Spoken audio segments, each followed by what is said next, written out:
noon. But right now we're talking about Patrick Willis, his enshrinement in the Hall of Fame, and just what that kind of represented for that section, that era of 49ers football, because his head coach, Jim Harbaugh, is also going to be there. I mean, to me, Willis, and he was the leader of that team. He symbolized tenacity. He symbolized toughness. He symbolized the grit that I think embodied that era of 49ers football. But if I asked you, Goo, what's the identity of the 49ers right now, of the San Francisco 49ers entering 2024? What is their identity? Wow, I'm going to say talent. They're talented everywhere, Evan, I believe. I wanted to say physicality, but with Greenlaw going down, I'm starting to worry about what I saw in the playoff run. You didn't ask this, but I'm telling you, in the playoff run, what I didn't see, because I hold the Niners team on both sides of the ball at a upper echelon, and they didn't meet that for me. So I don't know now that Greenlaw, we do know, won't be on the field Monday night against the Jets. I don't know when he's coming back, but I'm sorry. I can't get past that. That's going to hurt. And maybe they just knock that out the park and you don't even miss them.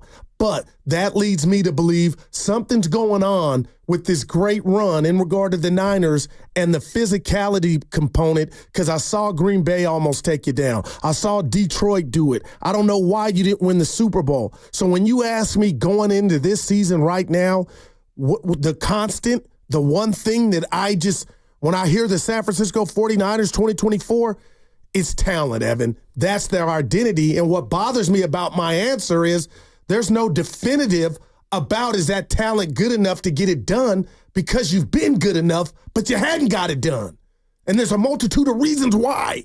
Yeah, I don't think anybody would refute you saying that the Niners have been the most talented roster over the last 5 years, just from top to bottom. Now, teams have been different. There's been different parts in and out. Other teams have had talent as well, but just as a whole, like, who's got more players? Who's got more dudes? That's what's been so frustrating about them not being able to get it done. This is from the 650. We, the San Francisco 49ers, play with an innovative and high-powered offense, particularly using the West Coast offense to emphasize short, precise passing, primarily featuring Christian McCaffrey, the best running back in football. Our strong defensive units, featuring standout players like Nick Bosa and Fred Warner, are crucial in controlling games and applying pressure on opponents, forcing them to turn the ball over or give it up. We combine a rich tradition of excellence with a passionate fan base, creating a formidable and dynamic presence on the field. Well, wow. That's well put. Mm-hmm. I think if I'm going to boil it down from that, along with what you said, Goo, the identity of this team is continuity. And what I struggle with is if that continuity is good enough. That's the question that we just have. Is that continuity, the chemistry, the core? Because not only have they had the most talent, I think they've also had the most players that have remained since 2019. As far as players on offense, players on defense. Thought about that. They got the same amount of guys. Well, not the same amount, but they got the most guys from that first Super Bowl run. That's a long time to keep this thing together. And it's produced a lot of NFC Championship games, 2 Super Bowl appearances. But is the continuity good enough? Like, what can kind of shake up this team? Or do people not believe that it needs to be shaken in any direction? It just needs to be laid down and try and walk the path towards hopefully winning it all. I love that word. Let me throw this to you when you talk about continuity. Do the holdouts or the situation of Ayuk and Trent Williams, do they impact the continuity, or is it just nothing to see here for you, Evan? They'll get back. Whenever they get back, they'll be ready to play? Or are you kind of like, that's what I'm talking about? It does take a hit because these two dudes they need. Nobody can sit here and look anybody in the face and say they don't need these 2 dudes. We're assuming it's going to be Larry Krueger. We'll play this down later. He was on with Willard Dibs yesterday, said Ayuk is going to get traded. Filipponi in Pittsburgh. He thought that, again, hey, just tell us how you feel and what you see. But, Evan, does that impact continuity, things off the field before the actual games, these holdouts? Absolutely. Yeah, that's why I do think, number one, they want both of those players back in the fold. And number 2, they need both of those players back in the fold because that is the strength of this team. That is their identity. It's continuity.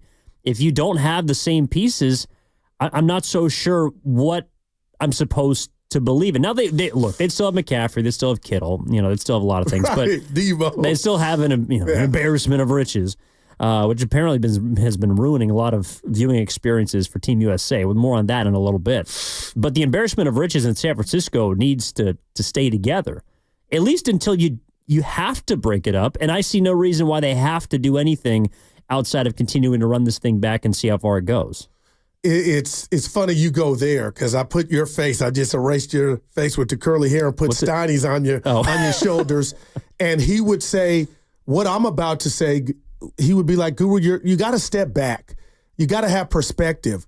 But watching that game again, the Patrick Willis Niners, I'll just call it that, the Jim Harbaugh Niners, Evan, they were so dominant on both sides of the ball. We were watching.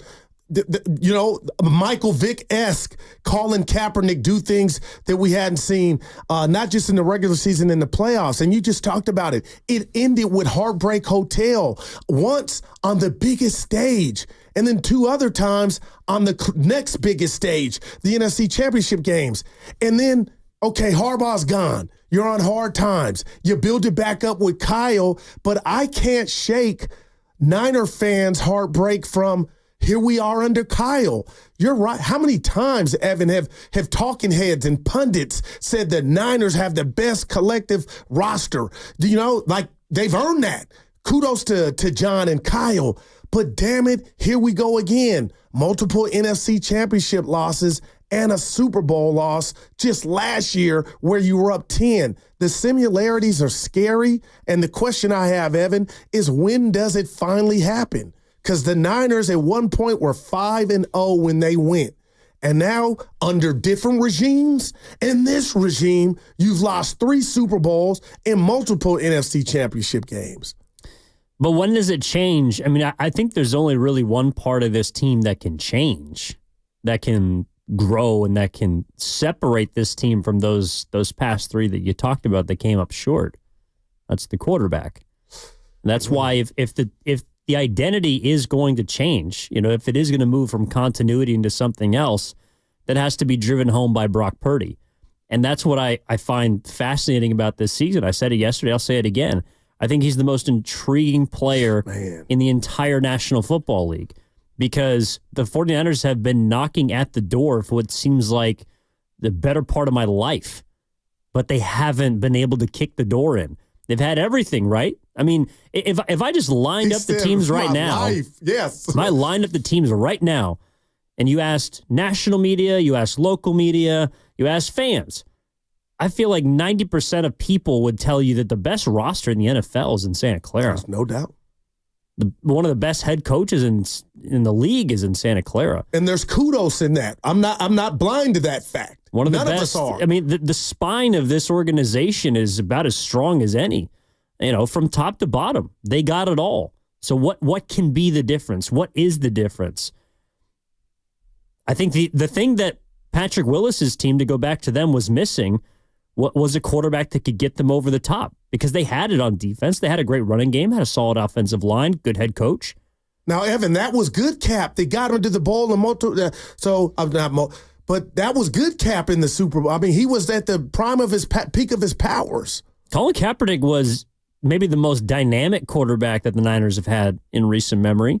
But, I mean, on that day, he got outplayed by Joe Flacco, in my opinion. Man. Colin Kaepernick was a sensational talent, but he flamed out quite quickly, at least for, kind of looking at the totality. Yeah. Now, for very different reasons, but even before all this stuff with him happened, I'm not so sure that he was going to be wearing a gold jacket the way that Patrick Willis was. So when just back to your Purdy point, because you are right when you use the word intrigue, is there any fear involved in that intrigue in regard to can he do more if he needed to, Evan? Or we talk about the future and this check and this payday that we're assuming he's going to get, and right now he's going to get it. How much, we don't know. But to me, it's intriguing, but in that word, is there fear or wanting to know more about just how good he is? Well, I'll tell you what I'm talking about, and I'll actually let Brock Purdy speak for himself because he was on with Tim Kawakami via the Aussie original podcast earlier this week, the TK Show. Here's what he had to say. it's not like I've walked in and go, all right, year 3, my 3rd year playing here. Now this is my responsibility. No, it's been something over time that, I think I've earned the respect of the guys here by the things that I've done, just how I carry myself in a humble manner.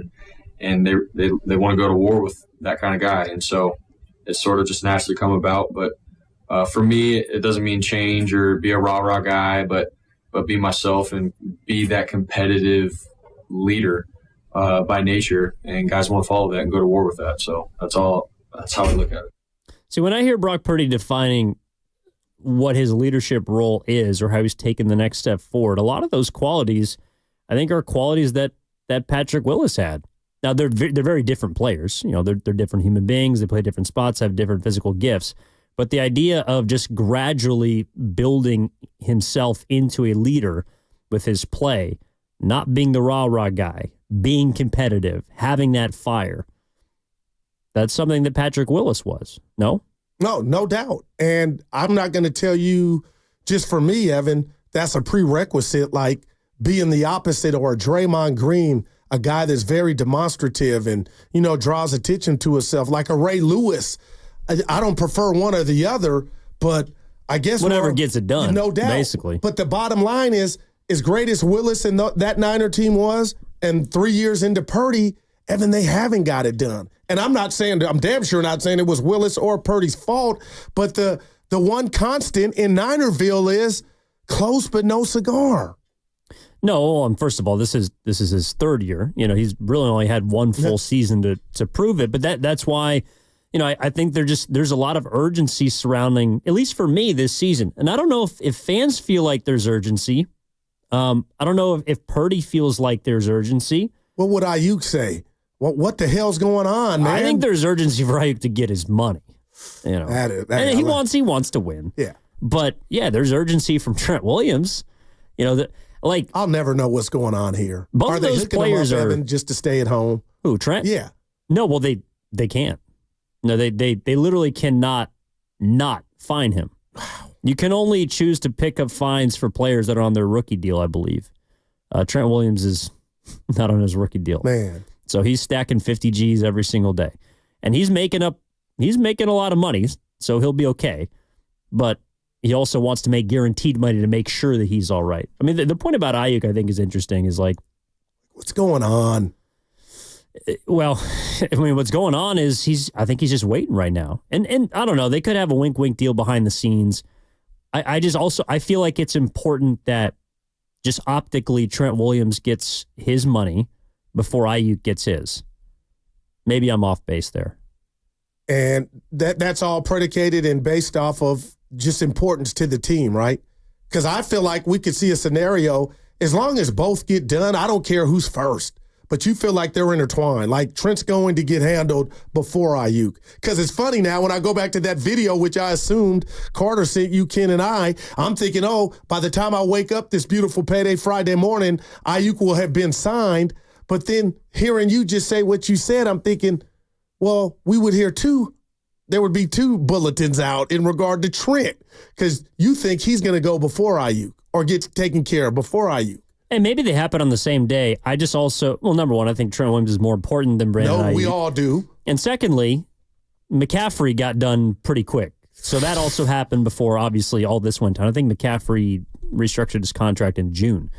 So that happened a while ago. And as we heard from Jennifer Lee Chan yesterday on the River Islands guest line, is that it just comes down to money. So I don't know when both of those deals are going to happen. When I saw the tweet from Coward yesterday, my eyes were raised, but my eyebrows were raised. There you I didn't go. really I don't know. Good try, Colin. Well, I think it means, along with everything else we've seen, that it is going to happen. And that, I don't know, that should make, I think, most 49ers fans feel good, because that means that Ayuk's not going anywhere. Well, I don't want to pit Kruger against Cowherd, but our own Larry Kruger said, he's there every day, Evan. He feels like Brandon might be traded. Well, do you want to just do that right now? I would love to. All right, so Larry Kruger was on with Willard and Dibbs yesterday via the River Islands guest line, and here's what he thinks will happen with Brandon Ayuk. I think we're reading into it too much. I mean, you got to think of it this way, Grandy. the two most dialed-in football people in the world are probably Rap Sheet for the NFL Network and Schefter for ESPN. They both are reporting that a deal is not imminent. So what was that? What did we see there? And I'll tell you, I don't know. I don't know if that was, a hug of, hey, we've climbed a major hurdle in the negotiation and the rest is just dotting I's and crossing T's, or if that was more like, hey, you know what? We're going to move you on somewhere else. And I hope for the Niners and their fans that they're getting this deal done and he's not moving on. But if I was wagering based on that video, I would say there's a very good chance he's traded. That would be my thought. And nobody's wrong in this. Nobody has an answer, but we're not even talking about deal. He was saying maybe they cleared the hurdle and a deal is imminent. But, Evan, this is crazy. There's no world, there's no bulletin board you could take me to and say it makes sense or the Niners are equal or even better without Brandon Ayuk. No, they're not. But the devil's advocate position of it, and I know I generally occupy that position by the man who sits in this chair. He'll be back on Monday, by the way. Tiny. Yeah.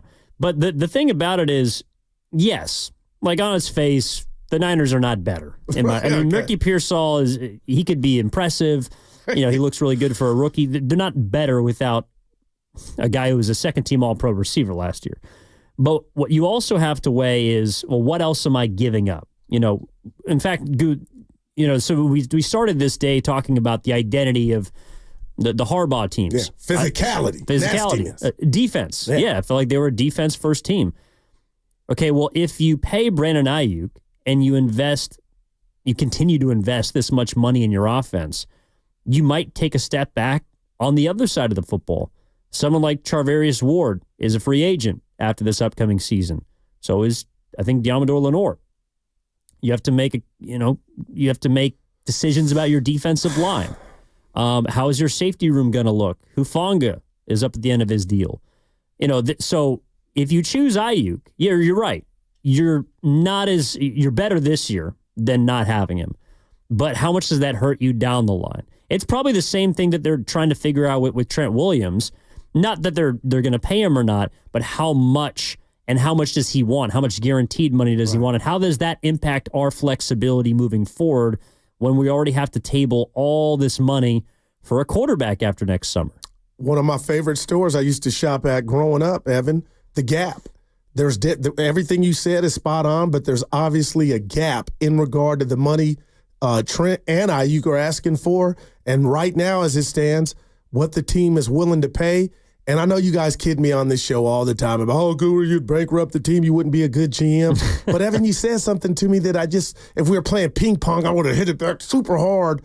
I don't care about the year. I care about this year. I care about this team in its window, regardless if you believe it's open or not.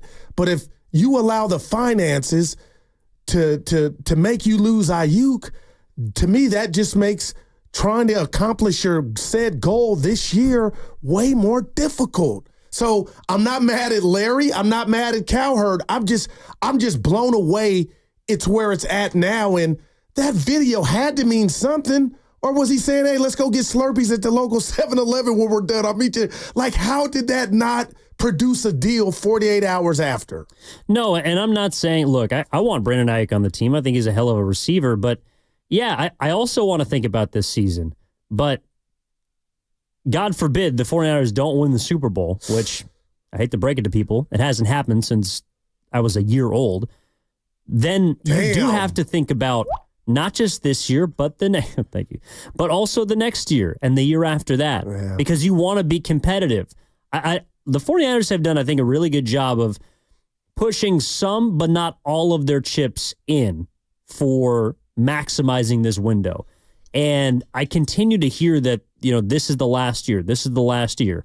And I do think that this year and next to some extent, it is big. You want Brandon Ayuk back and Trent Williams under lock and key. Continuity. That was your word. You want the continuity, but what is the cost of the continuity? I think a big reason why. Look, the Niners have always been able to operate with the most talent in the league because they haven't had an answer at the quarterback position. Wow. Even Jimmy Garoppolo, like his contract by the time that they were into their Super Bowl window was very manageable. When they paid him, he was the highest paid quarterback.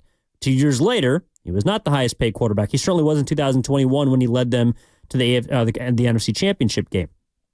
Right now, they are looking at a quarterback that is going to, I think, reset the market. And so that finally is a position that factors into their decisions. Wow. Like, but he's not the one holding out, Evan. I guess I'm having a problem with that premise of we're worried about something down the road. How much continuity can you really have if you let price cost you talent? Well, it's already costed you talent. I mean, Eric Armstead's not on the team anymore. I would rather have Eric Armstead playing nose tackle or defensive tackle than Malik Collins. He wanted no part of a pay cut. No, and I can't blame him for that. But see, I feel like his departure, Evan, they miss him, but it wasn't impactful like an Ayuk, possibly. Well, unless this year you can't stop the run. And Armstead was banged up a lot of last year, and they weren't great against the run with him. But the year before, the sliding him from defensive end to defensive tackle, that was a big difference in them being able to stop the run. Right. I think their defensive line having a rotating cast of characters is a big reason why they've been successful. They have less guys or less impactful players beyond the kind of 1 through 4 than they have in years past. DeForest Buckner too, Evan. And that's because you've had to make decisions about paying guys like they're deciding about paying Ayuk and Trent.